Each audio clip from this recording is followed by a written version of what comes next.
Bismillahirrahmanirrahim. Alhamdulillahi alamin. Wassalatu wassalam ala asyrafil anbiya'i wal mursalin wa ala alihi wa ashabihi wa azwajihi wa zurriyatihi wa atba'ihi ajma'in. Subhanaka la ilma lana illa ma 'allamtana innaka antal alimul hakim. La haula wa la quwwata illa billahil aliyyil azim. Rabbi shrah li sadri wa yassir li amri wahlul 'uqdatam min lisani yafqahu qawli. Allahumma iftah alaina bi futuhil 'arifin bik. Allahumma ja'alna minal ladzina yastami'una al-qawla fayattabi'una ahsana. Allahumma 'allimna mimma jahilna wa anfa'na bima 'allamtana wa zidna 'ilman nafi'an ya rabbal alamin. Rabbi a'udzubika min hamazati syayatin wa a'udzubika rabbi an yahdurun. Wa a'udzu nafsi billahil aliyyil azim. Bismillahi ma sya'allah. La yasuqul khaira illallah. Bismillahi ma sya'allah. La yasrifus su'a illallah. Bismillahi ma sya'allah. Ma kana min ni'matin fa minallah. Bismillahi ma sya'allah. La hawla wa la quwwata illa billah. Wa ba'du. Qala Syekh Musannif rahimahullah ta'ala wa nafa'ana bihi bi ulumihi fid dharain.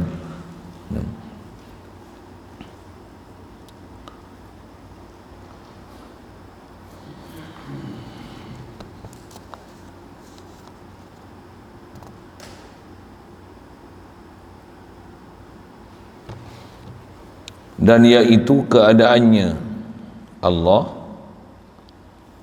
Tuhan yang kuasa, adalah hakikatnya atas qaul yang berkata dengan sabit ahwal, iaitu satu sifat yang qadim berdiri dengan zat, tiada ia maujud dan tiada makdum, hanyalah antara adam dan wujud, melazimkan bagi kudrat.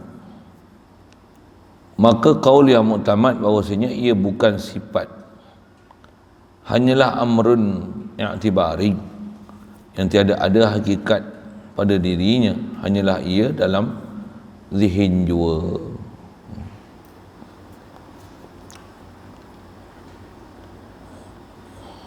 Syukur kita Allah Subhanahu Wa Taala,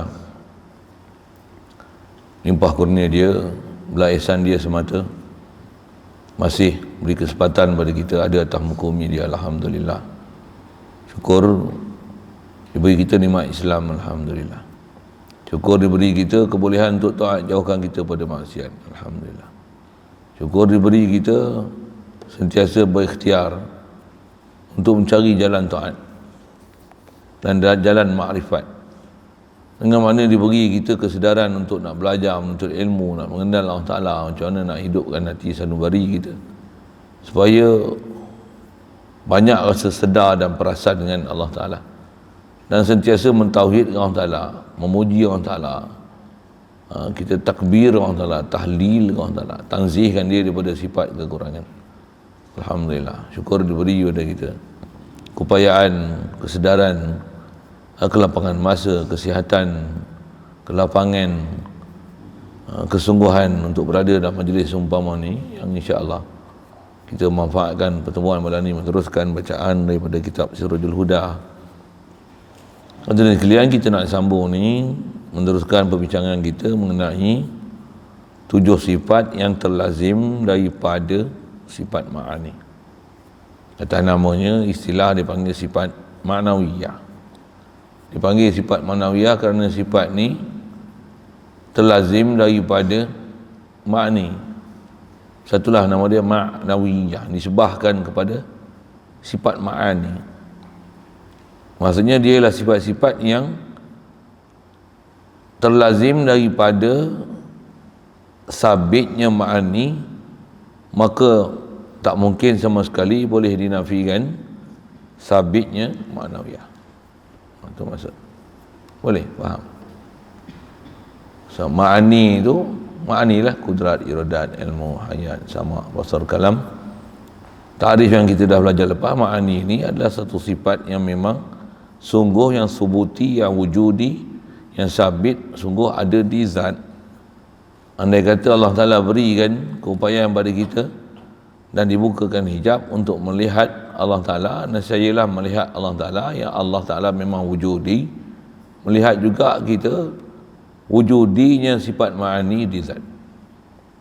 Dia punya takrif macam tu. Nak memikirkan macam mana tu, itu kan kerja kita lah. Pasal mesti dipaham bahawasanya Allah memang sabit zat dia, sabit sifat dia.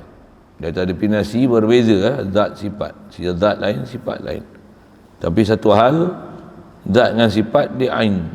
Dia bukan ghair, dia ain. Ada bahas itu. Saya sebut sekali lalunya. Itu perbincangan kita nak sabitkan bahawasanya memang pada Allah Ta'ala ni, sabit pada dia segala sifat kesempurnaan. Jadi atas kita bicara maknawiyah ni, yang memang sabit pada Allah Ta'ala, kudrat, iradat, ilmu, hayat, sama, basar, kalam, tentulah bila dah sabit kudrat di zat, maka Allah dia Tuhan yang qadir. Itu istilah. Dan bila sabit kudrat, maka Allah tentulah zat yang muttasif bil qudrah. Nama dia yuqalu lahu annahu qadir. Bila sebut kudrat, maka kita namakan Allah Ta'ala ni Tuhan yang qadir. Bila sabit iradat, dipanggil Tuhan yang murid. Yang tu nak reka tu memang susah, pasal kita tak pandai bahasa Arab. Pelajaran yang lepas saya sebut dah, kita ni rata-ratanya jangan kata terlalu sikit Arab. Ada yang tak pernah belajar Arab langsung. Ana anta pun tak tahu. Betul tak betul saya maaf kan. Ana anta pun tak faham. Huwa huma hum pun tak tahu. Radhiyallahu ta'ala anhu, radhiyallahu ta'ala anha pun tak faham. Tak boleh beza antara anha, anhu. Kalau suruh tukar lah, kelang kabut nak tukar. Mana hu, mana ha. Yang mana boleh tukar, mana tak boleh tukar. Pasal terlalu nipis. Terlalu dangkal lah kita punya pengetahuan dengan Arab ni. Itu yang bila mengaji, khasnya bab sifat 20 ni, bahas dengan sifat ma'ani, maknawiyah ni. Itu yang kebanyakan kita tak berkeupayaan untuk memahamkan hubung kait antara ma'ani manawiyah, sedangkan senang je nak faham dia sebenarnya. Jadi antaranya macam mana telah kita bicara, yang nak kena fahamkan atas kita bicara sifat ma'ani, kudrat, iradat, ilmu, hayat, sama, basar, kalam, dia ialah sifat. Bila sabit sifat, tentulah zat Allah dia akan bernama dengan sifat yang dia miliki tersebut. Boleh faham bahasa saya macam tu? Boleh? Tak faham? Bahasa Melayu dulu, kalau dia curi, maka kita panggil dia kenapa? Pasal ada sifat curi. Boleh? Kalau dia boleh jahit, kita panggil dia penjahit, ketukang jahit. Bubuh je lah kan. Itu kata Melayu ni kurang bahasa kan tu. Kalau dia boleh sapu, kita panggil apa? Tukang sapu ke penyapu? Tak, penyapu bukan maksud kita penyapu tu alat penyapu, tapi penyapu dengan mana orang tu ada sifat sapu. Oh, you faham lah. Janganlah kelang kabut. Ambil lah prinsip bahasa kita balik. Bubuh imbuhan per tu untuk menunjukkan orang ni ada sifat yang kita nak bicara ke dia. Curi, pencuri. Rompak, perompak. Cuma ada pen, pem, peng, pen. Betul kan? Kita belajar bahasa Malaysia macam tu kan? Nyanyi, bukan penyanyi, penyanyi. Ada? Main, tulis, itu je. Bila penulis, maksudnya kalau nisbah orang tu ada sifat menulis, ada sifat kebolehan tulis tu pada dia, maka kita panggil dia penulis. Bukan penulis dengan maksud dia ni banyak karya-karya yang telah dia karang, bukan maksud macam tu. Walaupun ada penulis dengan maksud macam tu, tapi atas kita bicara sifat, penulis tu dengan mana dia ada sifat dan kebolehan tulis. Boleh? Can you understand me? Sama lah kita bicara ma'ani dan ma'nawiyah dari konteks dia punya kefahaman tu, itulah dia. Tu je. Takkannya tu pun tak boleh faham. Cuma tu saya kata dia Arabic. Bila Arabic dengar pula bunyi kaunuhu, keadaan, dia kelang kabut lah. Padahal senang je. Atas senarai, apalah sikit kaunuhu, ikut saya. Bismillahirrahmanirrahim. Kaunuhu qadiran, kaunuhu muridan, kaunuhu aliman, kaunuhu hayyan, kaunuhu sami'an, kaunuhu basiran, kaunuhu mutakalliman. Jadi atas kita bicara nama maknawiyah tang mana? Tang kaun tu. Kaun ni satu hal pula. Maksud saya satu hal tu. Kaun tu apa? Tadi kata bila Allah Ta'ala ada sifat kudrat, tentulah dia Tuhan yang qadir. Yang tu kena hafal lah sikit kan. Yang saya bandingkan bahasa Melayu satu, bahasa Inggeris satu. Tak boleh faham bahasa Melayu, saya sebut curi, pencuri, rompak, perompak, nulis, penulis, tari, penari, muzik, pemuzik, mabuk, pemabuk, macam itulah kan. Tapi semua contoh tak elok tu. Kalau contoh baik-baik, taat, pentaat, bubuh je. Itu kot kaedah kita bahasa Melayu kita. Soleh,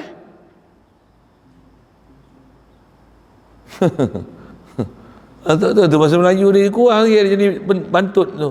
Bantut, mentot. Soleh, orang soleh. Iman, orang beriman. Itu jadi orang yang pula dah. Tapi dia lah, memang kaedah kita macam tu kan. Orang yang beriman. Untuk takwa, nak sebut pentakwa, something wrong. Never heard about it in Malaysia. Jadi macam tu sikit. Betul, bahasa kita tak pakai bahasa itu kan. Bahkan tu sahaja jauh-jauh itu saya sebut sapu tadi. Sapu, penyapu. Dengar? Penyapu. Takkan sapu panggil penyapu kan dia? Tu saya kata penyapu tu bukan dengan mana alat, tapi penyapu tu dengan mana orang tu ada bagi dulu bahasa Malaysia elok. Pasal nak sebut prinsip memahamkan itu sama. Okey. Yang tu saya sebut tulis, penulis.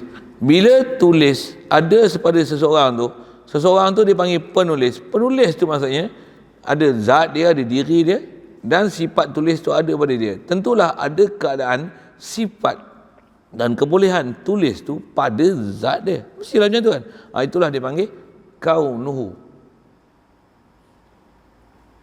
Tulisan. Kaunuhu tulisan.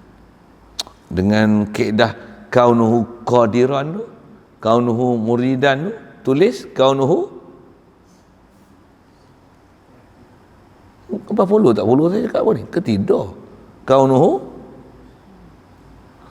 Arabic kan lah dia. Kaunuhu tulisan lah. Tak faham.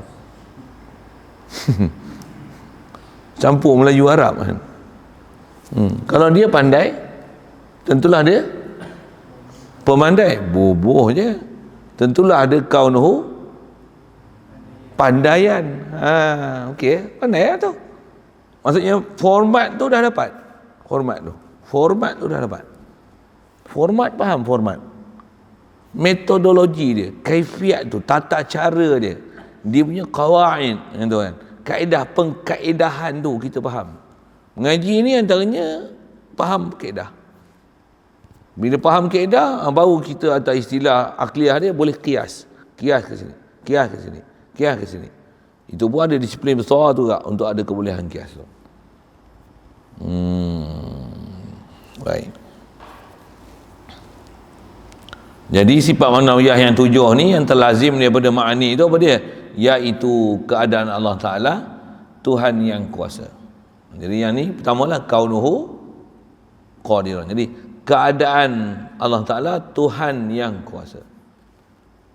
Jadi asal nak sebut bila sebut kudrat, tentulah Allah Tuhan yang qadir. Bila qadir tentulah ada kaunuhu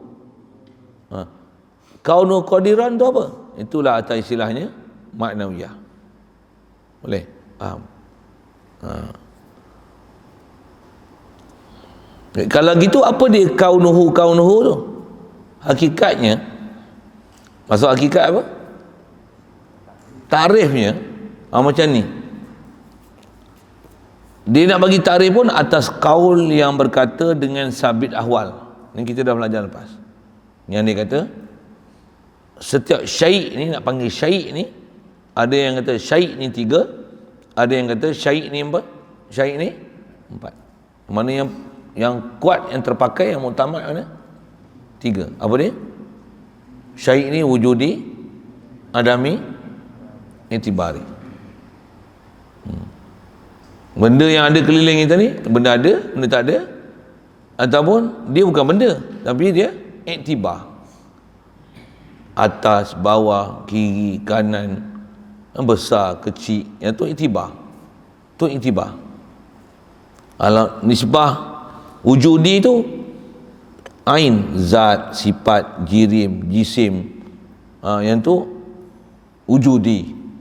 Adami, botak, tak ada rambut, buta, tak ada penglihatan, bujang, tak ada bini. Ada saya syarah macam tu kan. Rongak, kudung, tu benda adami nama dia. Tengok orang kudung bukan tengok orang kudung tu, tengok apa? Tengok tak ada tangan tu, bukan tengok kudung tu. Bukan kudung tu tengok kudung tu. Tengok benda tak ada. Boleh faham? Tengok rongak, tengok apa? Tengok tak ada gigi tu. Tengok bujang, dia ni bujang. Tengok apa? Tengok tak ada bini tu. Tak ada bini tu bukan benda. Tu yang dipanggil adami. Wujudi, adami, satu lagi iktibari. Hang tua ke muda? Muda. Kalau adik hang ada umur 2 tahun, hang tua ke muda? Tua pula, tadi muda. Tu apa? Iktibari, pandai, tahniah. Boleh faham? Boleh faham lah saya cakap apa? Tak kena tadi jawab muda. Iktibar dengan saya, pandai. Ya, tahniah. Boleh faham lah iktibari. Muktamad 3 ni, wujudi, adami, iktibari. Hal, tapi ada juga yang kata ada hal. Okey. Atas kita nak bicara ni, maknawiyah ni dia hal ke intibari?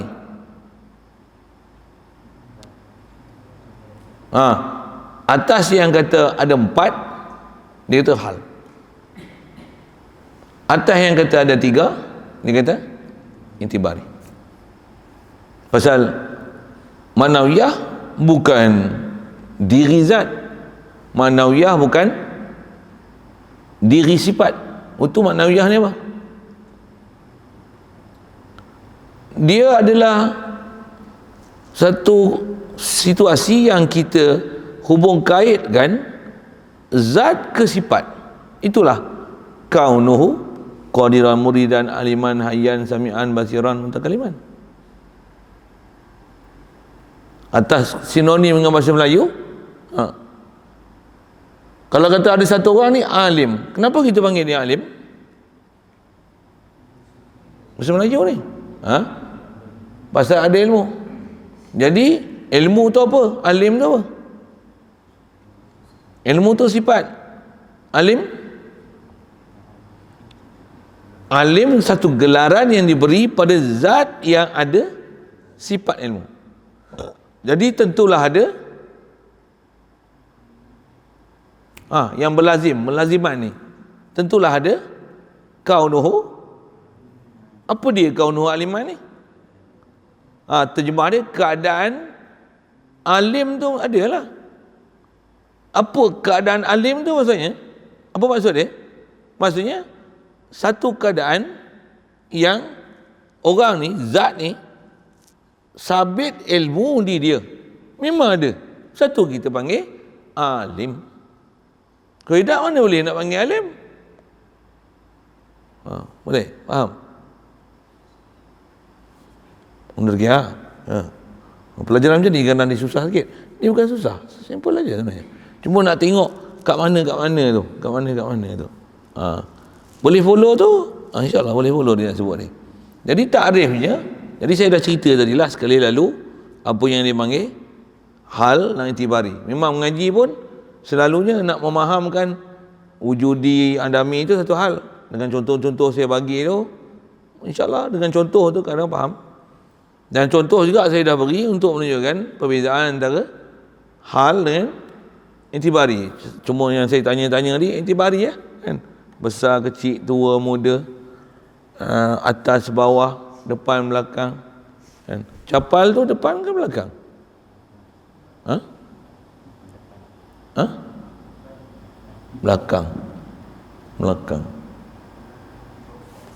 Belakang. Jangan lawan dengan saya. Belakang apa? Belakang saya. Belakang. Mana pula depan? Jawab. Depan dia. Depan ke belakang? Kiri. Depan ke belakang? Kanan. Biar betul.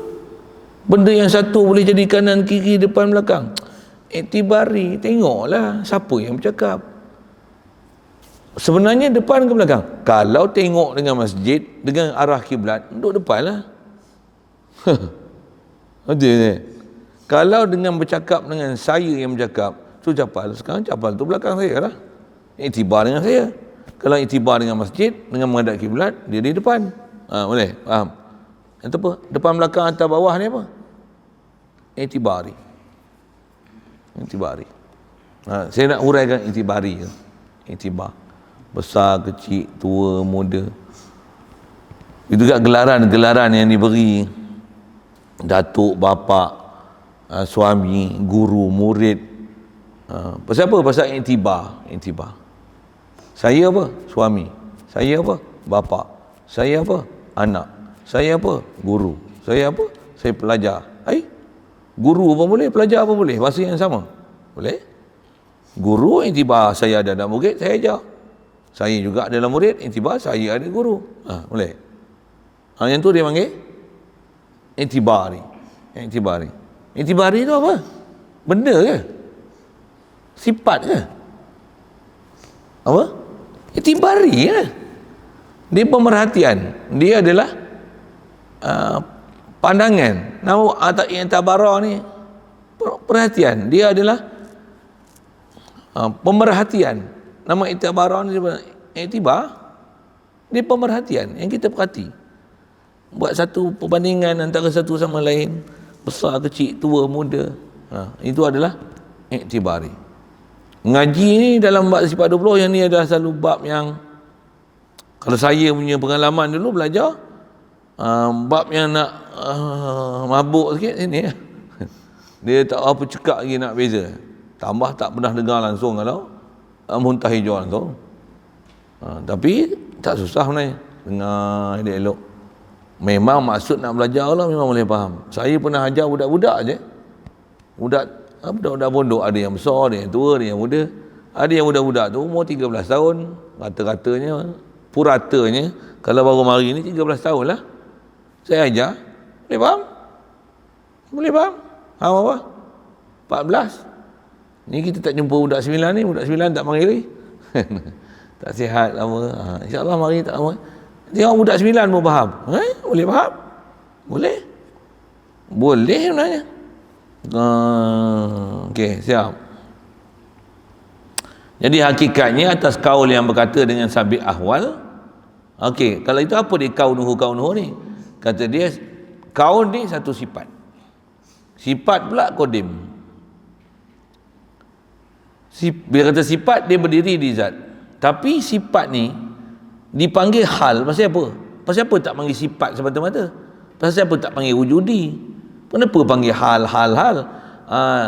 Dia adalah berdiri di zat tapi tiada ia maujud. Dia tak maujud. Dan tiada makdum. Dan tak pula. Tidaklah maujud. Maujud maksudnya tidaklah ia ada. Dan tidaklah makdum. Makdum maksudnya tiada. Istilah dan takrif macam ni, hari tu pun kita pernah jumpa, ni jumpa sekali lagi, dia mesti kena syarah macam ni. Tiadalah ia maujud pada pandangan mata. Dan tiadalah ia makdum, tiadalah ia tiada pada akal. Dengan bahasa lain macam mana? Hal adalah perkara yang ada pada akal, tapi tidak ada pada pandangan mata. Ni hitam, mikrofon, betul? Saya nak pergi fahamkan hal. Mikrofon apa? Nama bagi zat. Hitam apa? Nama bagi sifat. Sifat yang ada di mikrofon ni. Boleh? Tengok mikrofon ke tengok hitam? Tengok mikrofon, orang tak sebut tengok hitam. Tengok mesti tengok zat, orang tak sebut tengok sifat. Boleh? Tengok orang ke tengok handsome? Tengok orang yang handsome. Tengok mikrofon yang hitam. Kan kita guna bahasa gitu kan. Baik. Bila mikrofon ni yang hitam, ada tak hitam ada kat mikrofon ni? Tentulah ada keadaan hitam di mikrofon. Keadaan hitam di mikrofon ada tak? Mana ada? Tunjuk. Mana? Keadaan tu mana? Mana boleh tunjuk keadaan tu? Boleh tak kata keadaan tu tak ada? Keadaan tu tak ada apa bodoh? Adalah, kau tak takkan hitam. Bodoh saja. Saja ayat tu, ayat bagi alert sikit lah. Ada tak hitam? Jadi boleh nafi tak? Kalau tak boleh nafi, mana ada? Mana? Dia tak boleh dinafi dengan akal. Tapi taklah ada dia sampai boleh dilihat dengan mata. Tu yang kena kata, dia lah sifat yang berdiri di zat yang tiada ia maujud. Maksudnya tak ada. Tak ada kat mana? Tak ada pada pandangan mata. Dan tidaklah ia makdum. Taklah tak ada. Tak ada kat mana? Tidak ada pada, tidaklah dia tak ada pada pandangan akal. Pasal akal akan kata tentulah keadaan hitam ada di mikrofon, pasal tu ada hitam. Kalau bahasa kitab Jawi kadang-kadang dia guna bahasa ada satu keadaan yang melekatkan hitam di mikrofon. Contoh, kalau baju saya putih ni baju ke? Yang putih ni baju ada kan? Yang putih ni baju ada. Jadi baju apa? Nama bagi zat. Putih sifat. Tentulah ada nama keadaan putih di baju, masih ada. Mana keadaan tu? Lah, keadaan maka boleh dia tengok. Pasal dia satu keadaan. Dia ada pada akal. Akal kata ada, mestilah ada. Tapi dia tak ada. Tak ada apa?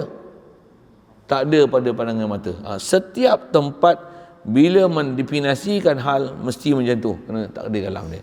Kalau tidak dia bingung, dia tak faham. Pasal dia berada antara ada dan tiada. Sambung. Ada kat mana? Ada pada akal. Tak ada kat mana? Tak ada pada pandangan mata. Dia punya takrif macam tu. Dia bukan ada antara tak ada, ni tak ada, ni ada, duduk tengah-tengah. Tak. Bukan maksud ada dengan hanya semutlak lafaz antara ada dan tiada. Ada dan tiada dia tak ada penengah. Kalau ada. Tak ada. Tu ada ulama kata hal ni tak payah bahas, tak termasuk dalam bab bahas asyak. Maksudnya apa? Ada pula ada dan tiada duduk tengah-tengah. Mana ada? Kalau ada pun kena huraian ni. Dia ada antara ada dan tiada, itulah hal. Ada mana? Ada pada akal. Tak ada mana? Tak ada pada pandangan mata. Jadi sebenarnya ada ke tiada? Ada ulama kata tak payah sembang. Yang tu yang dia tak jadi asyak tu, ahwal tak ada. Dia ada wujudi, adami, intibari. Hal apa hal? Dia bukan benda ada, nak sembang apa? Kenapa lah? Hitam lah. Keadaan. Atas kata yang ada, nak sembang juga. Dia sifat yang ada pada akal. Akal tak boleh nafi, tapi sabit pada sabit pada akal, disabit pada akal tapi tak boleh dilihat dengan pandangan mata. Kalau nak nanti saya tulis dengan Arab. Arab ni macam mana? Apa dia hal-hal ni?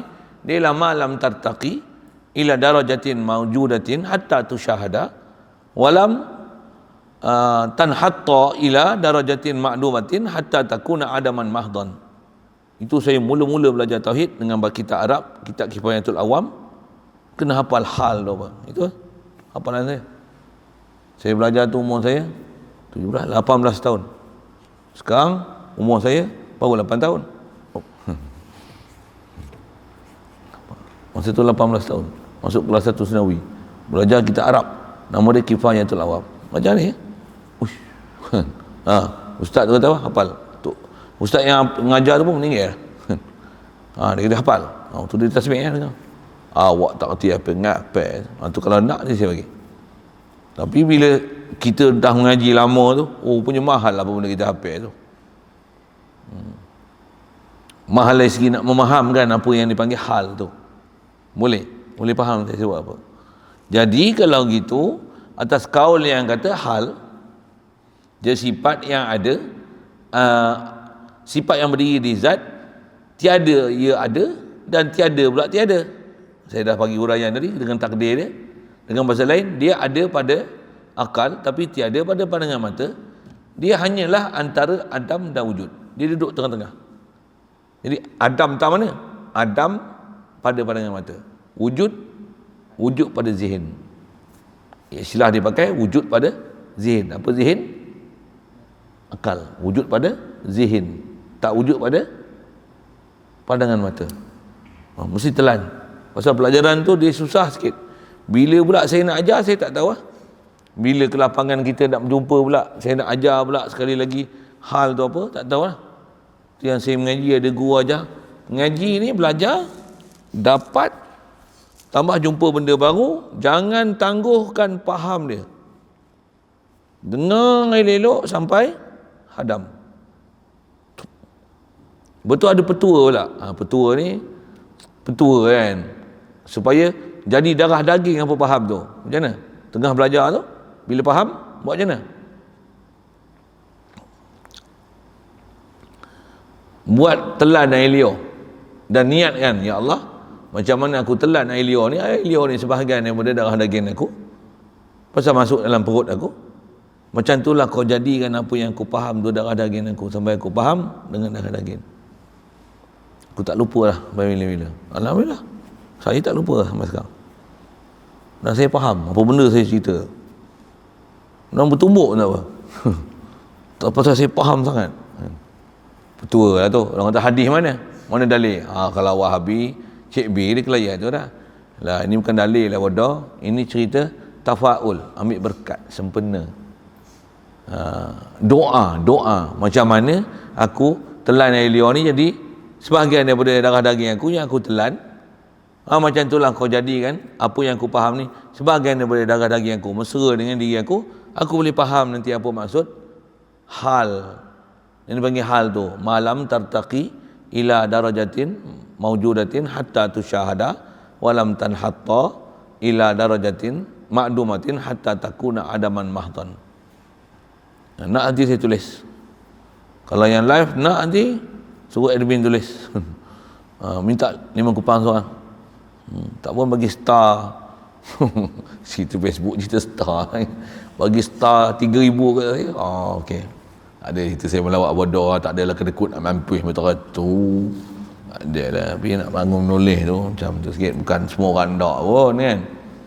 Lagipun Arab ni kadang hafal saja, tak ada further action untuk pergi belajar bahasa Arab tu, dia tak ke mana juga kan. Tapi kalau pelajar memang duduk belajar ngaji pondok, macam saya belajar dulu belajar pondok, memang nak belajar betul-betul macam mana. Wish, besar manfaat hafal tu. Baik. Yang kata dia hal ni melazimkan bagi kudrat. Dia lazim bagi kudrat.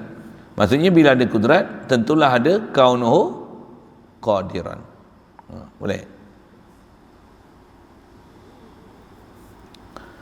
Itu kaul yang kata ada ahwal. Baik.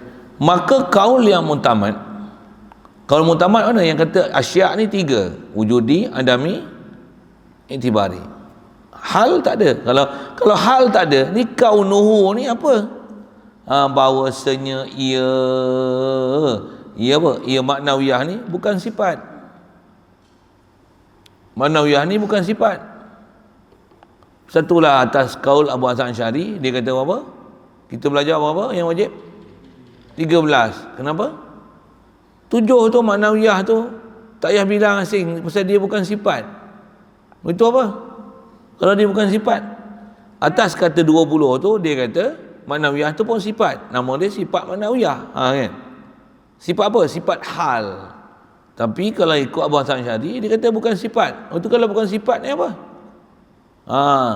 Dia kata bahawasanya bukan sifat, maknawiyah ni bukan sifat. Habis itu hanyalah ia maknawiyah ni amrun i'tibariun.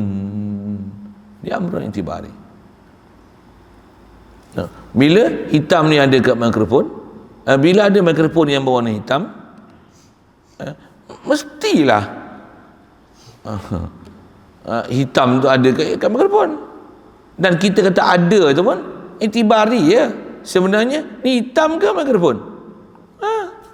Lu hitam ada di mikrofon lah apa? Ni mikrofon lah. Keadaan hitam yang ada di mikrofon boleh tengok dengan boleh ada dengan akal tapi tak boleh tengok dengan mata. Bukanlah. Atas kaul mutamad macam tu, bukannya tu. Bukannya tu. Apa dia? Mikrofon ni yang hitam. Udahlah.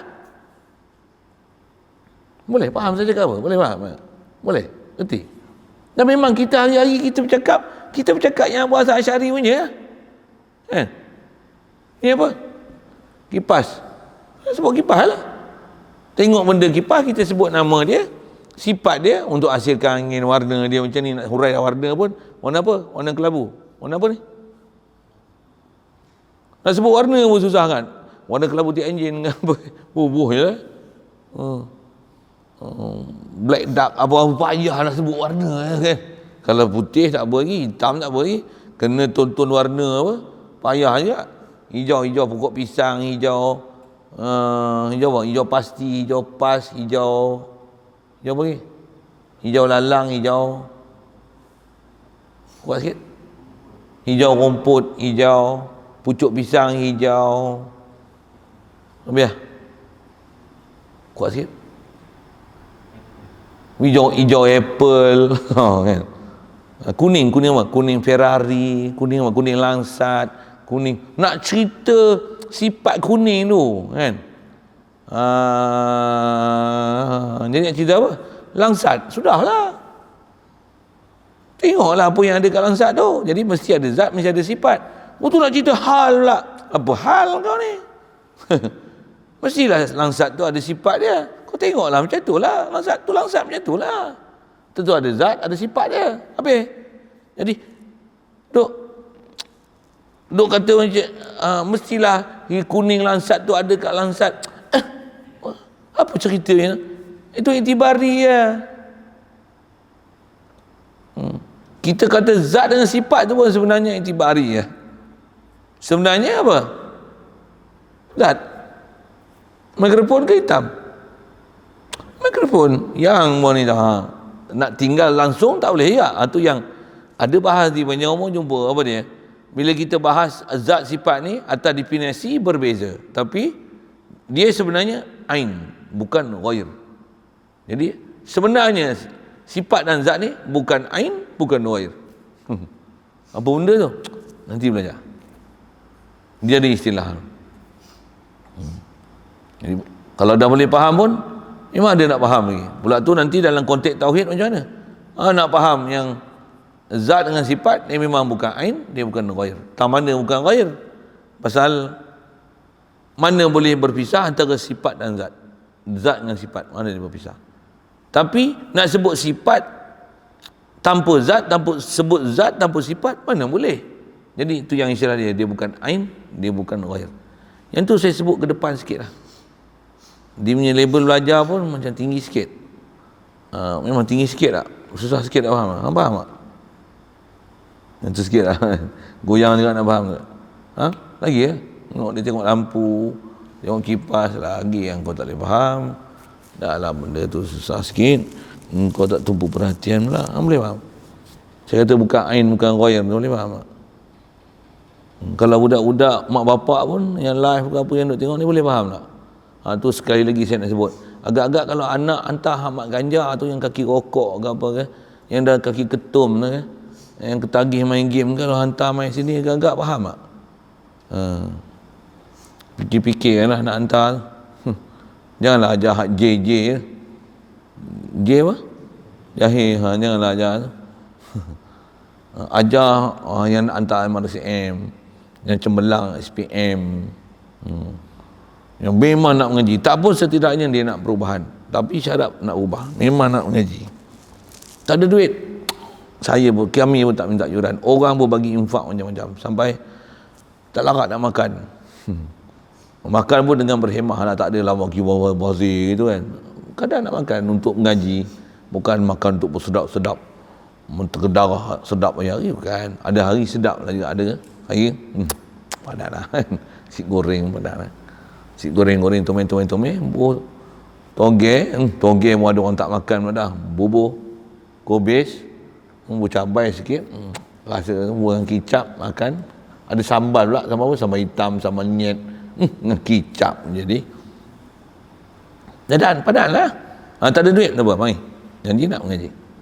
Sikit saya sebut benda yang tu lah. Saya nak sebut tentang nak mengaji bagi orang yang munasabah, yang memang datang untuk belajar. Satu jam belajar ni, jangan sangka ngaji agama ni adalah senang je ngaji agama. Ngaji lah, apa pasal ngaji agama? Dengarlah elok-elok. Saya kata payah tak payah, senang tak senang, layak tak layak untuk jadi istilahnya talib ilmi, orang yang betul-betul tuntut ilmu. Saya cerita tu boleh cerita balik, boleh hadam. Macam saya cerita apa, saya ngaji dengan arwah Tok Guru sebut baling batu apa kat selut, plup, plup. Boleh cerita balik hal apa, intibari apa, contoh, misal, format tu boleh telan, hadam. Itu petua. Jangan tanya dalil. Itu petua dan doa. Petua dan doa. Boleh doa, boleh. Saya ada 4 melangkan seorang, belah isteri saya meninggal dah pun. Sebelum tu yang meninggal, saya punya mak mertua punya bapa, mak mertua saya, ayah dia, saya dah jumpa dia, kenal. Sebelum saya kahwin dengan isteri saya pun saya kenal dah, pasal dia duduk kajian mai pondok apa saya nak sebut. Sampai tua, gigi semua elok, semua elok. Saya nak cerita doa tu apa kaedah dia supaya gigi dia elok.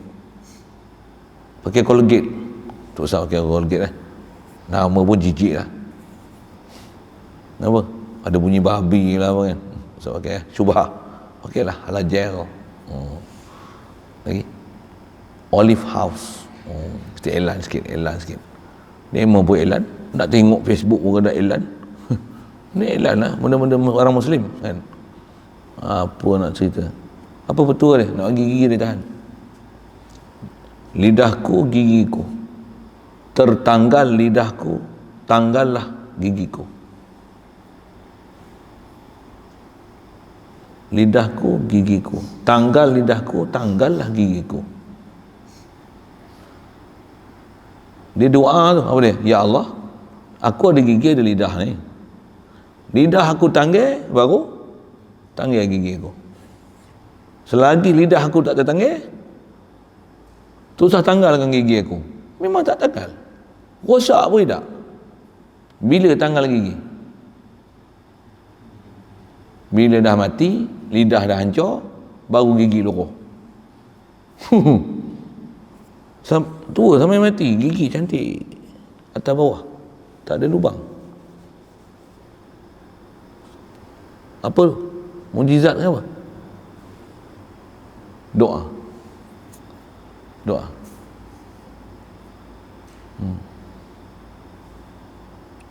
Kenapa saya cerita tu?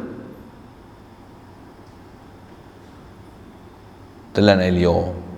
Satu saya cerita tu. Dalil mana? Doa. Macam mana aku faham aku telan air liur ni dalam daging aku, baik aku ingat sampai mati, ya Allah, aku faham apa dia hal dan iktibari. Boleh doa itu. Itu ulama-ulama dulu dia berdoa sambil-sambil ya. Dia sentiasa ada hubungan dengan Allah Ta'ala. Apa saja berlaku kat dia dalam duk mengaji itu doa, ya Allah, aku faham ni. Macam mana aku telan air liur ni, kau jadikan umpama aku mengaji ni, aku telan makan nasi dan telan air liur jadi darah daging aku. Sentiasa hubung dengan Allah Ta'ala, sentiasa minta dengan Allah Ta'ala. Apa yang ada di persekitaran tu, yang tu jadi satu medium untuk hubungan dia dengan Allah Ta'ala, dan yang tu jadi satu medium untuk dia berdoa.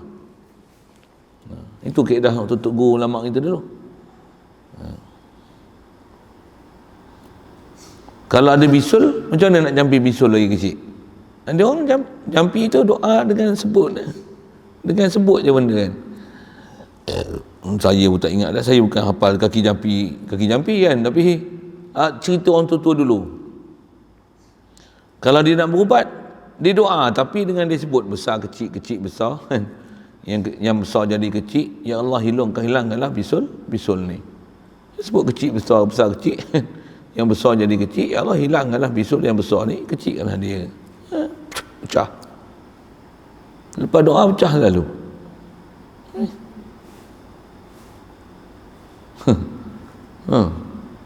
Dan buat tu dengan penaruh harapan sungguh, ya Allah, benda besar jadi boleh jadi kecil, benda kecil boleh jadi besar. Yang besar ni kau kecil kan, pecahkanlah bisul ni, hilangkanlah bisul ni, ya Allah. Nampak pecah. Kita senang je bisul tu ni, bismillah, besar kecil besar, macam tu je. Kita dengar pun apa benda dijampi, ayat kursi ke apa, dah. Tentu kalau atas bahasa ulama boleh ke baca macam tu? Apa masalah? Doa. Cuma dengan lapas Melayu.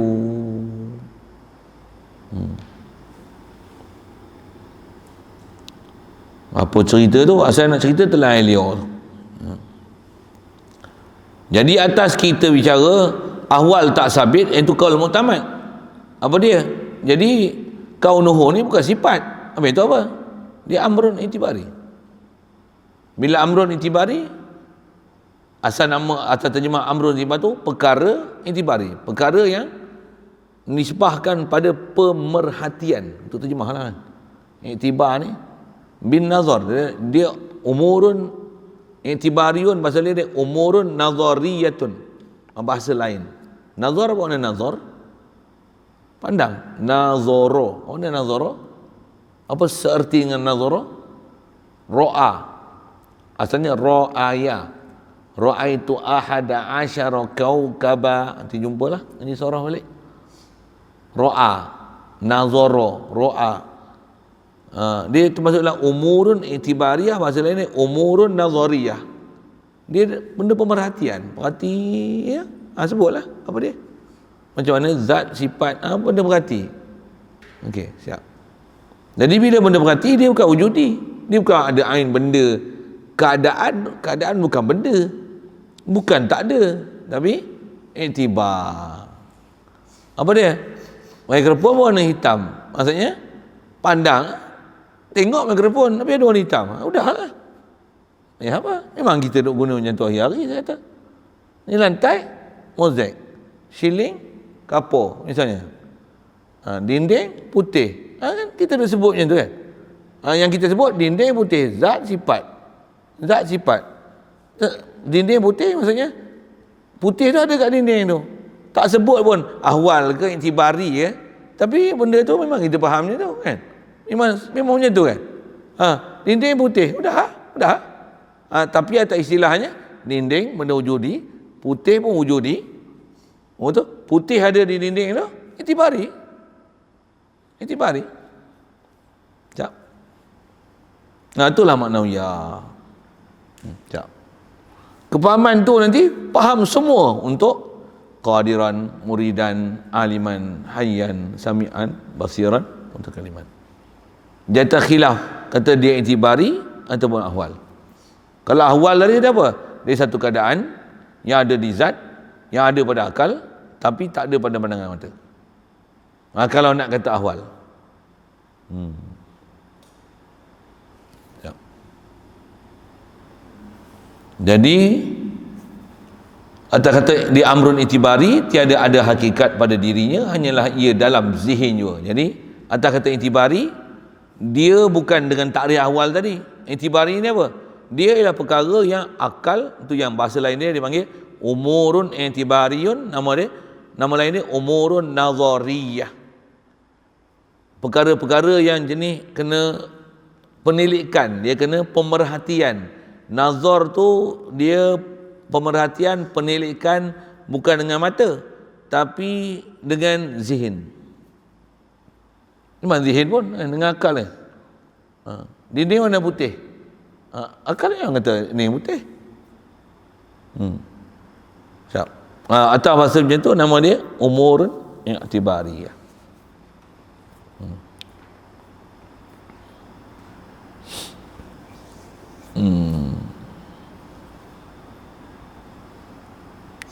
Cantik, hodoh, i'tibari. Ada orang kata, oh ni cantik, ada orang kata, oh ni hodoh. Kelin cantik tak? Hitam. Hodoh-hodoh dia, ada orang kahwin dengan dia.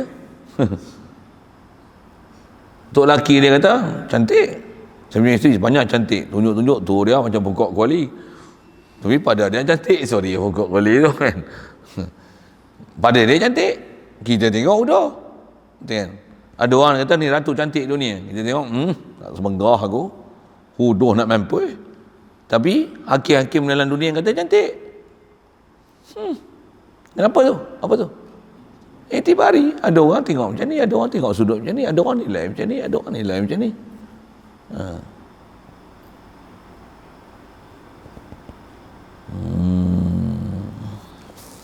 Saya nak tunjuk tu, nak tunjuk itibari tu je lah. Okey? Kalau saya lanjut nanti dia panjang sangat. Bagi relax lu, bagi boleh hadam itibari, ahwal lu. Dan fahamkan atas kita nak bicara kaunuhu tu, di atas dua kaul yang sabit dengan ahwal, yang tak sabit ke ahwal. Yang sabit ke ahwal dia adalah hal, dia adalah sifat juga, nama sifat manawiyah. Atas yang mutamad adalah Asy'ariyah, dia bukan sifat tapi dia itibari. Jadi dia tak kira lah dalam sifat yang wajib pada Allah Ta'ala, bahkan sifat dia terhenti takat kalam. Pasal manawiyah bukan sifat, dia i'tibari. Dia umurun i'tibariyatun. Boleh faham tu cukup. Tarikh tu kalau nak nanti saya tulis. Tapi janji kenapa saya tanya yang keling boleh sebut lah insya-Allah. Bagilah azam sikit. Muka monyok je. Tulis ni untuk wasilah bagi ingat. Bukan kaedah belajar, tulis betul biar dalam buku. Buat apa? Buku hilang bodoh balik. Saya ngaji, guru tak bagi tu. Pernah kena cerita apa? Kisah antara yang cerita masalah catatan dan dobit ni, Imam Syafi'i rasanya. Yang mula-mula dia belajar dulu, dia tulis. Orang tu buku catatan dia hilang. Macam mana? Lepas tu habis, seolah-olah habis ilmu aku. Pasal semua yang aku belajar ni ada dalam kitab. Lepas tu macam mana? Dia tak ada prinsip dah. Tulis dalam buku. Macam mana? Dia dengar, buat menulis seolah-olah dia menulis catat di tangan dia. Ada yang kata ambil air liur dia. Sebelum kering air liur, atas kata ambil air liur tu. Tapi cerita tu tak apa cantik pasal ambil air liur menulis benda-benda ilmiah. Benda-benda ni. Tapi ada yang kata dia bukan berguna air liur, hanya buat seolah-olah dia menulis di tangan. Lepas tu terus ingat, tak simpan dalam buku. Dan dia pula ditakdirkan oleh Allah Ta'ala, belajar pula miskin, duit tak ada, mak bapak pun susah, besar dalam keadaan anak yatim, perbelanjaan pun tak ada, sekolah pun orang duk mengaji masuk dalam kelas, dia duduk tepi kelas. Cikgu, ustaz tanya, orang dalam kelas tak boleh jawab, dia duduk luar kelas jawab. Habis cikgu panggil masuk dalam kelas. Pasal budak luar kelas boleh jawab, budak dalam kelas tak boleh jawab. Budak dalam kelas ada buku, ada pen, ada pensil, apa semua alat. Dia tak ada alat apa tapi boleh jawab soalan ustaz. Cara belajar dia betul. Cara belajar dia betul. Sikitlah. Kadang kena ajar agak kefiat belajar betul ni. Okey, soalan kalau ada. Jadi pelajaran kita hari ni nak memahamkan apa? Nak memahamkan apa yang dikatakan kaunuhu, maknawiyah tu, atas yang sabitkan ahwal ataupun yang tak sabitkan ahwal, yang kata asyak tu 3 atau asyak tu 4. Ada soal?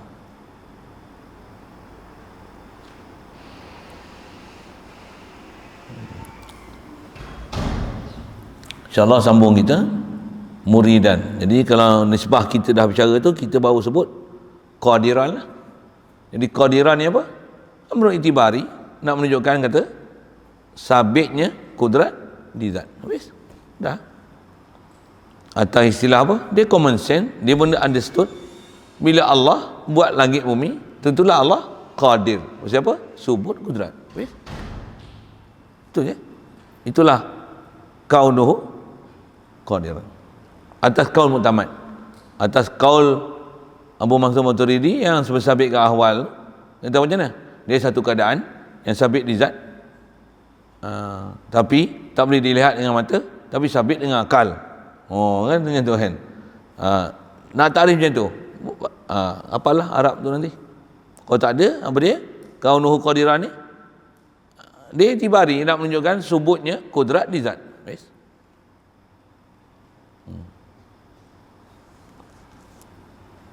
InsyaAllah sambung muridan. Bismillahirrahmanirrahim.